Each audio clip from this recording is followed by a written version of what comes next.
नमस्कार।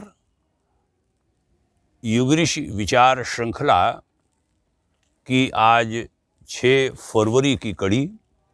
आपको सुप्रभात, प्रणाम। 37वां दिन है यह। वर्ष 2021 के युगऋषि ज्ञान प्रवाह श्रृंखला का, और आज का जो विषय है वह हमने लिया है ज्ञान योग की एक सुलभ साधना विषय पर। गीता में भगवान श्री कृष्ण ने ज्ञान योग, भक्ति योग और कर्म योग की विशद व्याख्या की है। हमारे मार्गदर्शक युगऋषि तपोनिष्ठ परम पूज्य आचार्य श्री राम शर्मा जी ने ज्ञान योग पर बहुत अच्छी बात कही थी।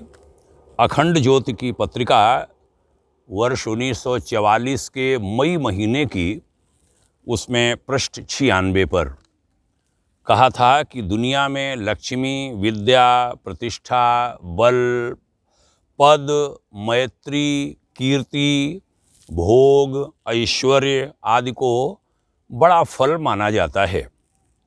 लेकिन ध्यान रहे, यह सब जो फल हैं वह वास्तव में ज्ञान रूपी वृक्ष के फल हैं।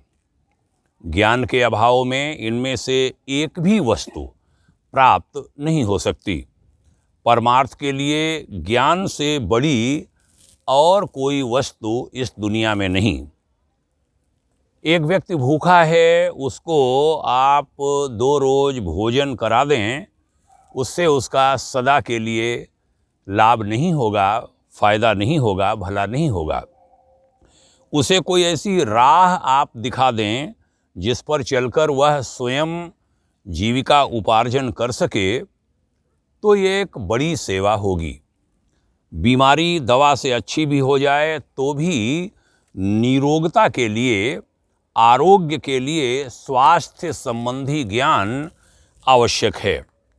दवा के आधार पर सदा के लिए किसी का रोग नहीं जा सकता, पर ज्ञान के आधार पर बिना दवा के भी रोग ठीक हो सकता है, अच्छा हो सकता है, और मानव का जो सुंदर स्वास्थ्य और दीर्घ जीवन प्राप्त हो सकता है।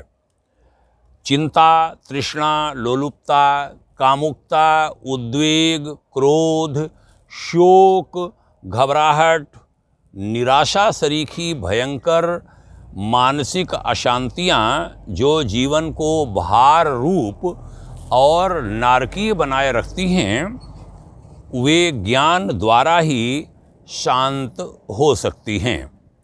तीनों लोकों की संपदा मिलने पर भी ये जो अग्नियाँ हैं जिनका अभी नाम लिया, वह बुझ नहीं सकती, बल्कि और उल्टी बढ़ती चली जाती हैं। उन्हें बुझाने वाला एकमात्र पदार्थ ज्ञान ही है। सांसारिक और पारलौकिक शांति की कुंजी ज्ञान ही है। तुच्छ मनुष्य इसी के बल से महापुरुष और महात्मा बनते हैं।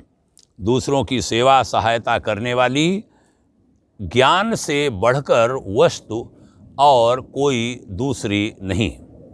इसलिए कहूँगा कि व्यक्ति को मार्ग दिखाइए, और वह ज्ञान मार्ग दिखाने के लिए ज़रूरी होता है कि हम पहले उस ज्ञान मार्ग पर चल चुके हों। इसके लिए स्वाध्याय, इसके लिए नियमित अभ्यास, इसके लिए जो कुछ पढ़ा गया उसको अपने जीवन में उतारना होता है, और अपने अनुभव जब हम सामने वाले किसी व्यक्ति को बताते हैं, उससे उसका कल्याण होता है, भला होता है, मंगल होता है।